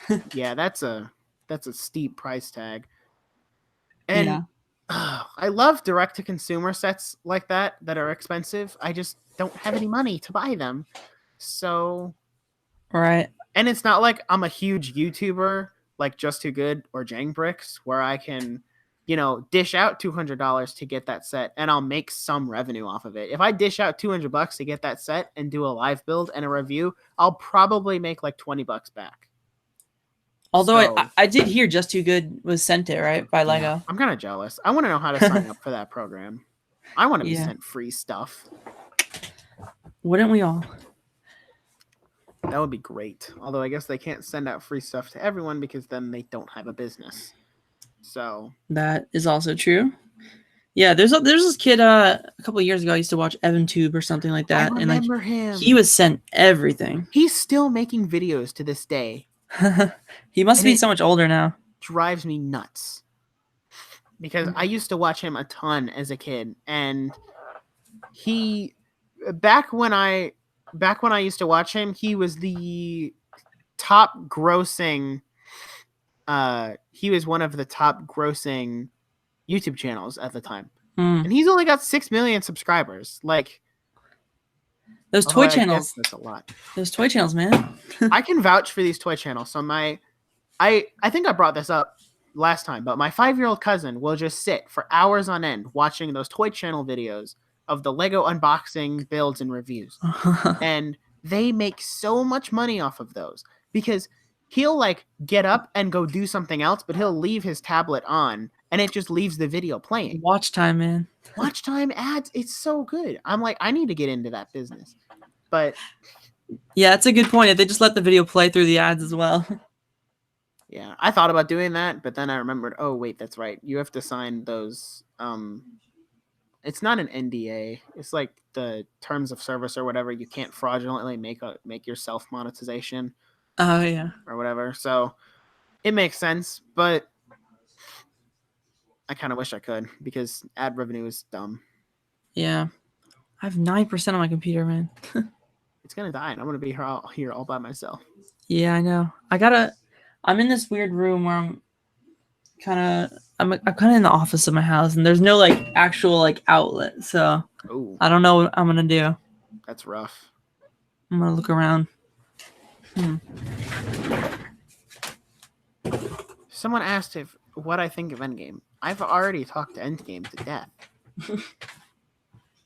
I'll just give it a rating. 8.5 out of 10. That's all I'll say. Here, hold on a second. I'm gonna go try to find a charger. Okay. While he does that, I'm gonna answer the Hyper Productions questions. Do you guys watch DBS or DBZ? I have watched both. I haven't finished DBZ and I haven't finished DBS either, but I really like them. They'll definitely go down as some of my favorite anime. Not and My there. Hero Academia. So, yeah, and I have seen the new Broly movie. So, yeah, I'm kind of into anime. I found an outlet, and I'm gonna go get a charger. Nice.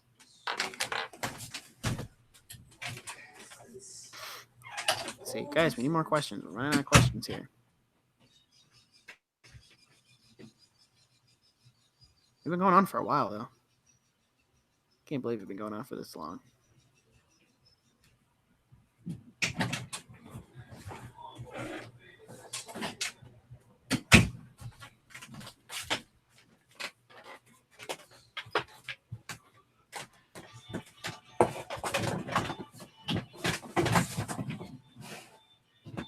Oh, you know what? I want to hold on. I need to find that image. What was the... To anybody in the live chat, do you guys know what the name of that new set was that got revealed this week that wasn't Stranger Things? Charging. All right, wait. Hold on. I gotta get my headphones. Hello?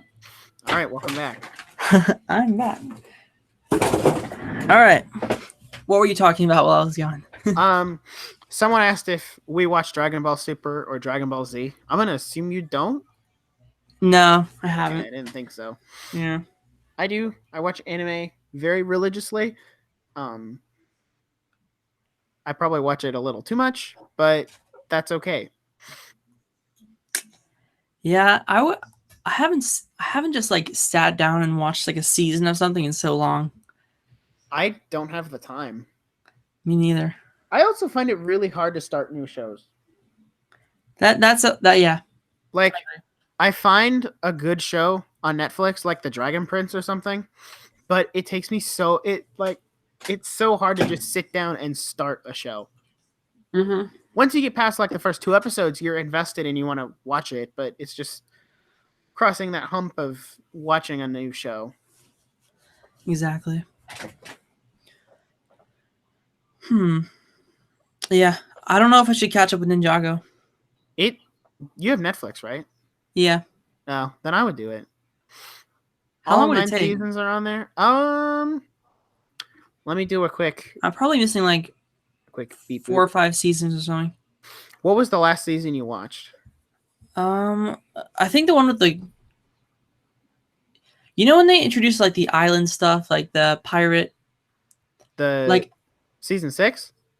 probably like I think I saw like the first episode of that and stopped watching. Okay, so let's see. That's So I would have to restart there. Yeah. Skybound, Hands of Time, Sons of Garmadon, and Hunted are all on Netflix. So that's 40 episodes right there.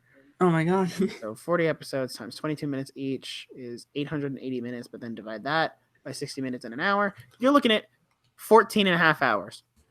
It's not bad. Not for how many episodes you'll be watching, no. Should I binge watch them tomorrow for 14 hours straight? Just pull a 14-hour day. Yes. Yeah, I'll live stream it. No. Ninjago is a hard show to follow live because, my family doesn't have a cable subscription, so I don't get Cartoon Network, so I have to watch them online.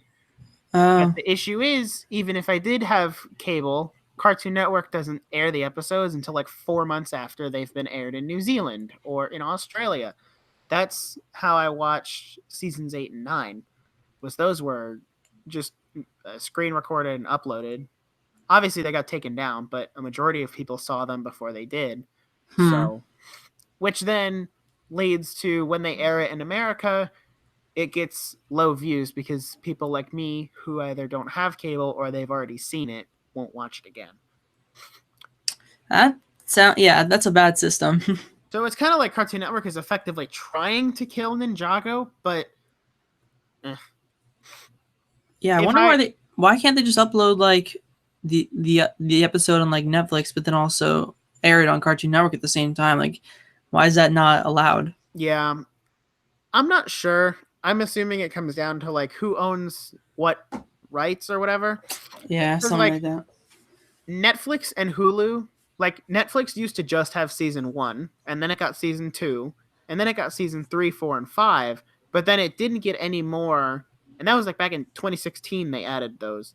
And we didn't get season 6 through 9 until this year. But those were only on Netflix. Like Hulu did not get season 6 through 9. They still have 1 through 5. So I don't know what the thing is there, but I would recommend that they just completely cut ties with Cartoon Network in America and just do it through Netflix. Yeah, that seems like the way TV shows are going. It would be a much more sustainable way to carry on the show, especially since everything else is already on there. Right. How many more seasons is there like some sort of plan for Ninjago? Like are they wrapping up soon or no? Their season 11 comes out this year and they have stuff planned for next year, but they haven't said if that's like a movie or more seasons of the show. I'm getting to the point where I think the show needs to end. And I mean, I'm a diehard Ninjago fan, and I think the show needs to end just because if it keeps going on much longer, it's gonna start to get to the point where it gets bad because they've run out of ideas of stuff to do. And I don't want to see Ninjago have to go through that. Right. Yeah, that's kind of like any TV show with like over 10 seasons. Like there becomes a point where you're just like, okay, I've kind of seen this already. Yeah. I'm going to catch up. Yeah, one really day. should. I don't know when Cartoon Network is going to air season 10, if they even are, or if they already have. But that was also a really good season. It was short. It was only 4 episodes, but it was still really good. I was planning on doing a live reaction to the last episode because it was literally titled Endings. I was like, oh boy, this is the end. It's the 100th episode of Ninjago. And Uh-oh. I got all my streaming stuff set up, and I hit start streaming, and I went to watch the episode. And I didn't find out until I had finished watching the episode that something went wrong with my encoder on the streaming Oh. thing, and it did not record any of it. So I was kind of frustrated with that. Hmm. Yeah, that sucks. Were you streaming like your live reaction to it, or like? Yeah. Hmm. So it wasn't like something I could just do again. Right. Can't fake it. Yeah. I mean, I could, but it wouldn't be genuine. Did you ever watch Legends of Chima back when like? Oh. It's, Oh boy. I remember Chima. yeah. It was not a bad show. I don't know why people give it such a bad rap. It was not a bad show. It was just it came off the heels of Ninjago, and a Yeah. lot of people were angry that Ninjago got canceled, so they took out their rage on Chima as opposed to not Chima. So Chima ended up getting canceled prematurely in season 3. So Yeah. I think I watched like the first or maybe like half of the second season.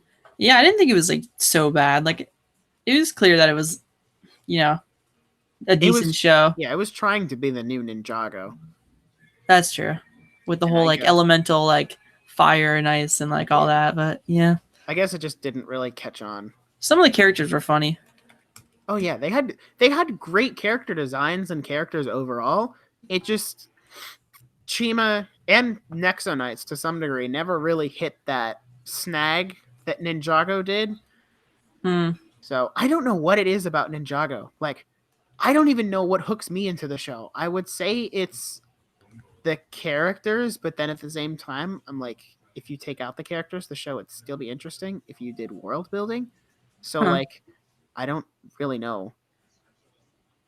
Yeah, I'm not sure either. I guess kids just think ninjas are cool. Yeah, you're probably right. I mean, I think ninjas are cool. Ninjas are really cool. Yeah.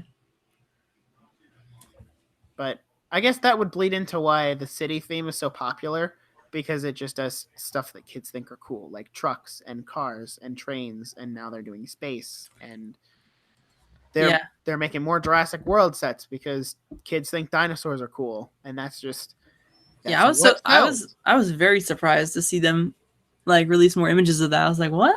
Like, especially since like there's no Jurassic World movie this year. They're doing something on their own. Yeah, I don't think they've done something like that before. That's just like releasing like sets for a movie that just came out like 2 years ago, like a year ago. It's weird. When's the next Jurassic World? I don't know. Let me Google it real quick. 2020 maybe? No. Jurassic World 4.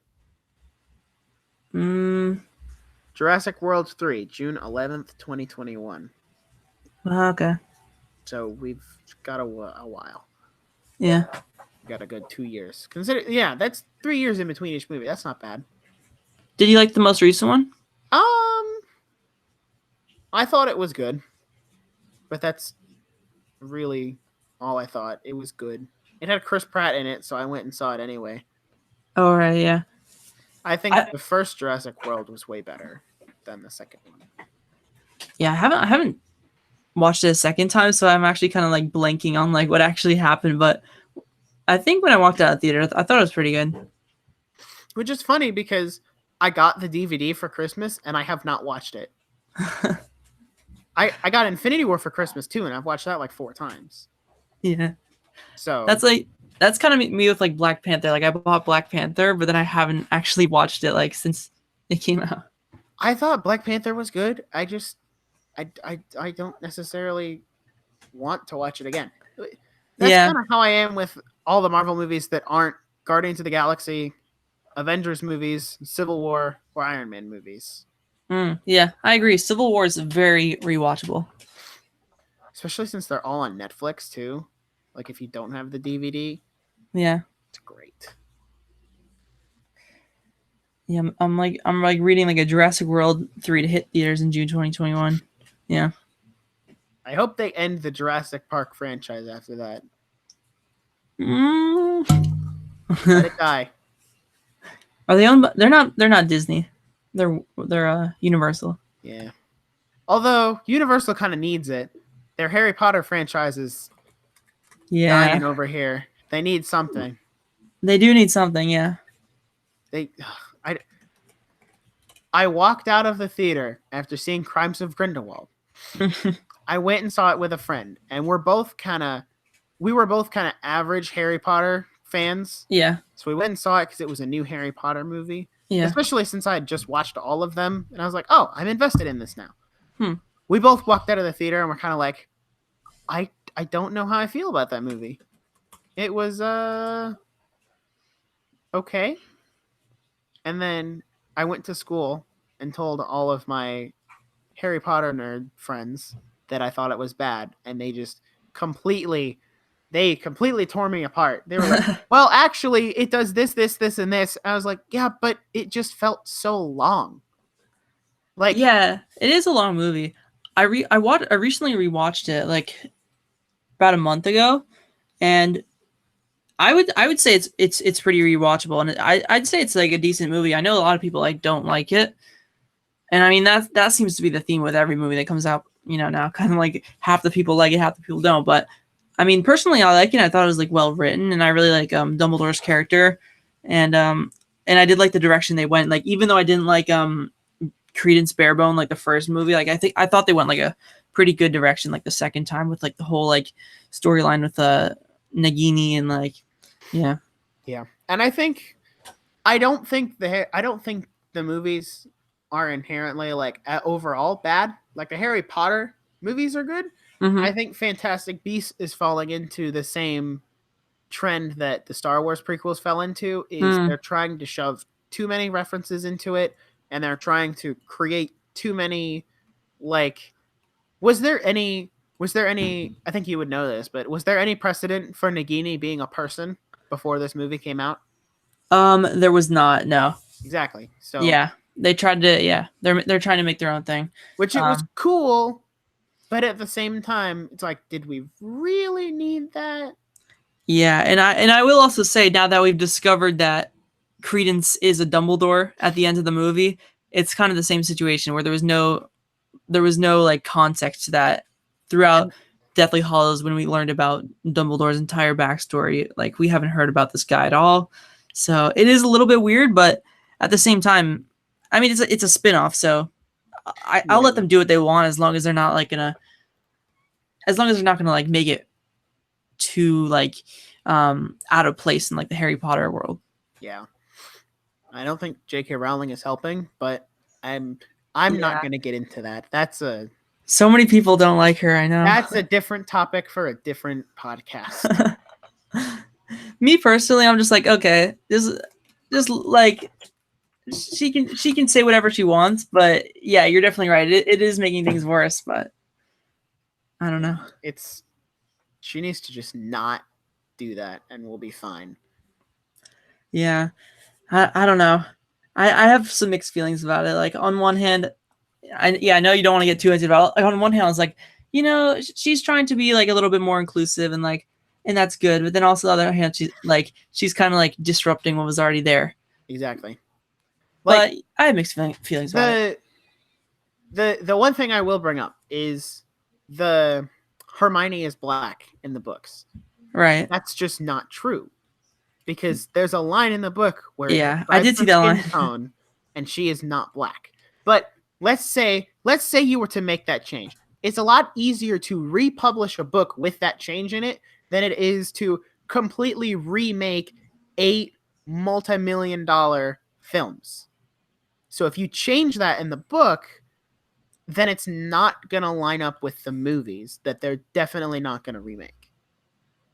Yeah, I think her way of going about it should have been that the Hermione character itself can be like black, but it should be open to interpretation for what the reader wants to believe. Right. But the movies itself, obviously, it's a whole different story. And the movies do stuff different than the books, and that's okay because they're movies. The books have to be shortened and condensed into a 2-hour script, so that way it can actually be turned into a movie. Right. I mean, one of like the most frequent comments I get on our videos is that like people saying like, "Oh, I'm so glad you did it like the book way, like chapter by chapter, instead of going how the movies did it." And I'm just sitting there like, "What? Like, is it really that different?" But I mean, I guess it is. People see them a lot differently. I think people kinda see a weird. lot. They see movies based on books are very different than the actual book. So, Mm. I mean, I I don't fe- usually read the book before I watch the movie. That's why I go see the movie. right. The movie is just, it's basically like the abridged version of the book. Yeah, I guess it was the opposite for me. I like read each book and then I saw the movie and then I read the next one, and so on. But That's the yeah, way Music Girl's doing it. She wanted to read the book and then watch the movie, which sucks because I was watching all of the movies in order and I could not talk to her for spoilers about anything. I guess my reasoning for it was that if you're reading the book, you're getting more of the character, and if you have that character in your head while you see the movie, it makes it a little bit more special as you see it, Yeah. because you're not just seeing for what they are on the screen, but you also know the context of like other things that they've done. Right. And books have a lot more time to develop characters than movies. Exactly. Yeah. Right. That's Movie. why Yeah. as I'm creating my own like series, I want it to be an animated show as opposed to a feature-length movie because you need to have time to give all of your characters development and get them from point A to point B, and that's really hard to do in an hour and a half long animated movie. Yeah. An hour and a half, you said? Yeah, is that not the average time for an animated movie? Oh, I thought you were talking about Rise of Anarchy for a second. I was like, Oh, what? no, no, no, no, no, no. No. Okay, yeah. Yeah, no, you're right. You're right. Like, yeah, 90 minutes. 90 minutes is the general Mm-hmm. ish. I think Rise of Anarchy as it stands right now, if I were not to change any of the scripts, I think it would probably come out to about 70 or 80 minutes, It's pretty good. maybe. Yeah. I don't know. They say the general thing is like one script page is 1 minute of screen Mm. time. So I guess you could see going that. going that the Yeah. last 2 episodes are 32 and 31 and 34 pages, that's an hour right there. So It is funny because whenever you write the scripts, and then import your photos right away, like your video only might be like, let's say, a minute or two long, but then as you record your lines and like stretch out some certain scenes, like that can add a whole like 2 or 3 minutes extra just to what you already had. the raw footage for the first episode of Rise of Anarchy was 4 minutes, Yeah. and then it ended up going out to 8.5 because I had to have credits at the beginning, credits at the end, transition cards in between each scene, Right. lines, music. So after you add everything, it definitely brings out the runtime. Exactly. Let's see. What's up, Yellow Brick 15 Studios? Hola. We chose like a very awful time to do the stream. What do you Because, mean? there's like nobody up at Oh 11 yeah. o'clock at night. I guess not. I mean, yeah, I've done a few streams at like around maybe like 5 o'clock, and that's a good time because you can get your US viewers, but then also like for me personally, like I get a lot of like European just because I have so many Harry Potter videos. Yeah. Yeah. So as you know, I hit 2K subs, and Yep. occasionally I'll go on Congratulations, the by the way. thank you. I'll go on the YouTube Creator Studio app and I'll look at the comments, and they're all like Russian, Czechoslovakian reading that I don't even know what it means. And I'm just like, I don't know what that is, but cool. I've been meaning to like slap them into Google Translate. Oh, that would make a great video. That would be, honestly. Oh, I want to do that now. Dang. Yeah. I would, yeah, I get a lot of those too. And like, as I go through the comments, I was just slapping into Google Translate. And then like, a lot of the time, you're not actually going to be able to understand what they said just because the translation comes out so weirdly. Yeah. So a lot of the time, you're just like you just look up the word for in like Russian, like thanks, and then you just write that, and then that should be like good enough. Yeah. Do you have the issue where you get like spam sites or whatever, or people try to link websites in your comments? Not too often. But definitely, yeah. There's like some weird like some like Harry Potter like links and stuff just from like people like promoting like a website or something. Yeah. I get like one of my highest viewed videos is a Ninjago video game episode playthrough. I don't know why it has that many views. I don't know why it did so good, but anyway, there occasionally I'll find comments on there that are like, "Here, use this hack to get this rating." So, I usually delete those comments pretty quick cuz like I don't want to get in trouble if somebody gets a virus on their laptop or whatever and it comes Right. back to me because it was on my video. So, I just delete and those are gone. Yeah, I've heard that for monetization as well. You should always delete like comments with curse words in them actually. Yeah. So like, yeah, I've actually like monitored like a few like you can like put in like keywords you don't want like appearing on your video and stuff like that. So Yeah. yeah. I had to fill that out. Yeah. Not that I ever had an issue with it, but just because it better to be safe than sorry. Yeah. Yeah, it's not that common. But some people just when they're talking about like whatever, like even as a joke, they'll just be like, "You mother." Especially if you bring up a controversial opinion. Oh yeah. That gets a little crazy. Yeah. I'm not someone to curse. I don't curse like in my regular life. Yeah, neither do I. Yeah. Which I guess it helps that I try to run a kid-friendly YouTube channel, so I can't really swear in the videos either. Yeah. Which is good. That definitely, especially in the state we're in with monetization as it stands, is really good for your channel if you don't swear. Yep, Because that yeah. That's they'll right. demonetize you quick for that. That's very true. But I mean some people like that's like their natural personality to curse.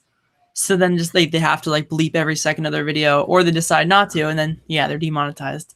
But yeah, I don't know why I just haven't been someone to curse, even though, you know, a lot of people at school do, but I don't know. Probably honestly, probably just because I'm like just probably because I just watch a lot of like kids TV shows and stuff like that. I've been just more used to like family friendly content as opposed to like, you know. Yeah. You probably the same way as well, like with Disney and stuff, and just like Oh yeah, definitely. not used to it. Yeah. Can you confirm the stereotype that New Yorkers swear a lot? Uh, mm, I'm not going to confirm that. No, no, I don't think it's true. I know it's maybe they don't swear, but I used to work with someone who was from Boston and they had a very thick Boston accent. Oh yeah. I mean, yeah. I mean, if you look at like someone who you typically think is like a New Yorker, like someone from Brooklyn who's got like a heavy like Brooklyn or like yeah, someone from Boston like with a heavy accent. Yeah, a lot of them do curse, but like I feel like average people, not as much. Probably more than like small communities though. Yeah. Yeah. Plus a fair amount of people in New York are tourists, so like Exactly. I don't think it's fair to judge the population of New York based on the fact that most of them are tourists, which is the same for Florida or California or any of the big tourist states. Yeah. That is true. My school actually, there's like a hotel like right by it. Oh So wow. like everyone, all like the international like people like are always staying outside of it, and it's just like weird. Just like cause like every day when I walk by, like everyone's speaking like another language. It's really weird. That would be really weird. Yeah, and it's not like Spanish or like something that you would know. It's like a lot of the times it's like a weird like Italian or like French language. Yeah. I was able to. I took a Spanish class at my school, and when I went to Disney on spring break, it was interesting. I was able to like eavesdrop on some Spanish conversations and actually understood what people were saying. Yeah. So, and my mom almost got me to order food in Spanish, and I was like, nope, I'm not doing that. I don't want to. I went. Because if you start talking in a different language at Disney, they have to go through this whole process of like finding someone else who actually speaks that language. Oh, really? So I didn't want to give them that hassle. Yeah. Yeah. I went to Guatemala last summer. So I definitely needed to know Spanish for that. And I took about 4 or 5 years of Spanish in school. So and then I dropped it this year just because like of work and stuff. Like I wanted to have like an easier schedule, but yeah, I guess I do know a fair bit of Spanish, and I had to order in Spanish like in Guatemala, which was definitely helpful. That's cool. Yeah. Let's see. Another question. Someone says, "Can you say YOLO in the funniest ways you can do?" YOLO itself is just a dumb word. Yeah, it really is. I don't know if I could say it funny. Maybe I can't Dobby. do it on the spot. YOLO. I don't know. You only live once. I don't know. Dab. Yeah, that should be in a video. Oh my gosh, that'd be hilarious. You only live once. Dab. I love how like that stuff has just become so ironic. Okay, is the Hulk dab gonna be in your endgame video? As it is right now, no. But I'm thinking about it. You gotta slip the dab and the Fortnite in there. Because I got the Fortnite. I will say that because that was an easy joke. The dab would be a good joke. That would get a lot of comments, and it's fairly easy to do with the Hulk. So, yeah, my brother wrote most of the scripts, just because I've been doing a lot of the animation recently with other projects. But yeah, I should tell him about that. We need that in there. Got to make a last minute modification. We need to I add know. the Hulk dab. I mean, so far I've actually only done like 2 scenes, so it's not a huge deal. Like I said last time, I still need to get the end game sets, and so hopefully I'm gonna get them Sunday if they're at the Lego store. But have you thought about? Yeah. Oh well, no. I was gonna say, have you thought about just buying the figures? But then, I guess you would kind of need the sets. I don't technically need the sets. Like we're gonna build all the sets by ourselves, like just custom sets. But if you bought the figures, they still end up costing a lot of money. Oof. And in the end, because of like VIP points and other reasons, like I'm gonna be able to get the sets pretty cheap. So it might just be worth it to get them and then just have them, and like all those extra parts and stuff might be useful down the line. But it is definitely expensive. Yeah. Have you done the bricks and pieces on the Lego website? I think like once. Have you? Yeah, I did it once. Yeah. How was it? See. It takes forever. It's a long process.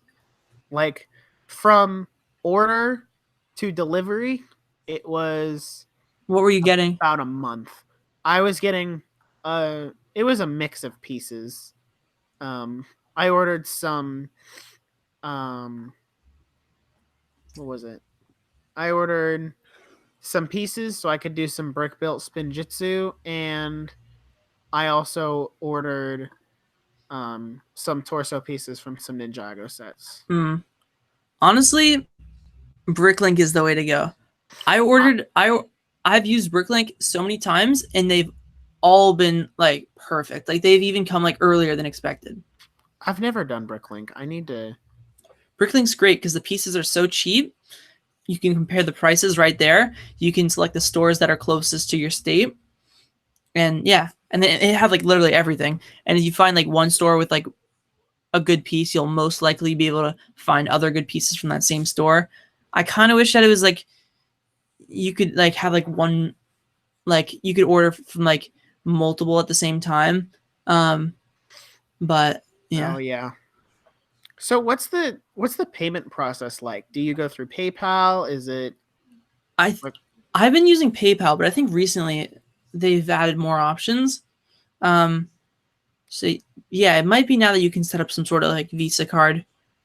But I've just been using PayPal. Like my dad has a PayPal account, so like he buys it and then he transfers stuff from like my regular like account to his stuff. So it's just kind of like a process between the both of us. But yeah. Yeah.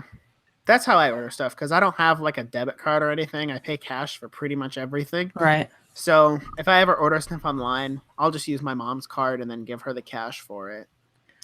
Yeah, that kind of stuff can get pretty confusing because it's like, so as it goes, like ad revenue goes to so technically, like I've said, like this is Bigrickmachine is like my dad's channel, or it was his account. So like his like information, like his credit stuff is like associated with our ad revenue. So it goes to him first, and then he has to like Venmo it to the actual account where we keep it. And then I have a whole separate account for like stuff I get from work, and then like yeah, so it can get pretty confusing, but I don't spend that much money besides like stuff just from Lego from like ad revenue, so it's not too bad. Yeah, I just hit the $100 threshold for the ad revenue, so I can finally withdraw. That's pretty cool. That's hype. That's nice. Yeah, it's so nice to get the first one. And then after that, you're just gonna see like you're just gonna see the number in the account go back down to 0, and be like, "All right, let's do it all over again." Yeah, that's a bit unfortunate, but yeah. I mean, what's the payment like? It's like it's on the 15th of every month, I think. Is it? Okay. Yeah. So I like gotta watch it. Have you set up like your, like they had to send me something in the mail to confirm like that it was like my actual account. Yeah. Have you done that yet or not yet? Yeah.